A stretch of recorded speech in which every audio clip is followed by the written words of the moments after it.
Arabic style interior design. ഈ Arabic സ്റ്റൈലിനെ ഒറ്റവാക്കി പറഞ്ഞു കഴിഞ്ഞാൽ അതൊരു ലക്ഷൂറിയസ് സ്റ്റൈലാണ്. ഈ ലക്ഷൂറിയസ് സ്റ്റൈല് ഇഷ്ടപ്പെടുന്ന ഒരുപാട് ആളുകൾ നമ്മുടെ നാട്ടിലുണ്ട്. അതിനുള്ള കാരണം ഈ ഗൾഫ് കൺട്രീസിന്റെ ഒരു ഇൻഫ്ലുവൻസ് ആണ്.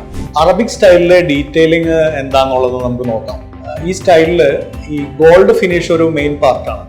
ഗോൾഡ് ഫിനിഷ് മെയിൻലി ഉപയോഗിക്കുന്നത് ഒന്ന് സീലിംഗില്, പിന്നെ രണ്ടാമതായിട്ട് ഫർണിച്ചറുകളുടെ മെറ്റൽ ഫിനിഷസ്, അതേപോലെ തന്നെ ലൈറ്റ് ഫിക്സ്റ്റേഴ്സ്, അതൊരു ഗോൾഡൻ ഫിനിഷ് ആയിരിക്കും ഈ ഒരു സ്റ്റൈലിൽ എപ്പോഴും ഉപയോഗിക്കുക. അതേപോലെ തന്നെ നമ്മൾ ആ ഒരു റിച്ച്നെസ് കൊണ്ടുവരാനായിട്ട് ഈവൻ കാർപ്പറ്റിലാവട്ടെ, അതേപോലെ കർട്ടനിലാവട്ടെ, സോഫയുടെ ഫാബ്രിക്കിലാവട്ടെ, ഇതിലെല്ലാത്തിലും വളരെ വൈബ്രന്റ് ആയിട്ടുള്ള, നല്ല ലക്ഷറി ഫീൽ ചെയ്യുന്ന, വളരെ കോസ്റ്റ്ലി ആയിട്ടുള്ള ഫാബ്രിക്കുകളാണ് നമ്മൾ മെയിൻലി ഉപയോഗിക്കുന്നത്. പിന്നെ ഈ സ്റ്റൈലിന്റെ ഒരു മുഖമുദ്ര എന്ന് പറയുന്ന കാര്യങ്ങൾ എന്ന് പറഞ്ഞു കഴിഞ്ഞാൽ ഒന്ന് അറബിക് കാലിഗ്രഫി, പോയിന്റഡ് ആർച്ചുകൾ, ജോമെട്രിക് ഡിസൈൻസ്. ഇതിന്റെ ടൈലിംഗ് വരുമ്പോൾ എപ്പോഴും ഒരു ഗ്ലോസി ഫിനിഷ് ആണ് നമ്മൾ ഉപയോഗിക്കുന്നത്. ഈവൻ മൊസൈക്ക് ആയാലും വിട്രിഫൈഡ് ടൈലായാലും നമ്മൾ ഗ്ലോസി ഫിനിഷ് ആണ് ഈ സ്റ്റൈലിൽ എപ്പോഴും ഉപയോഗിക്കുന്നത്.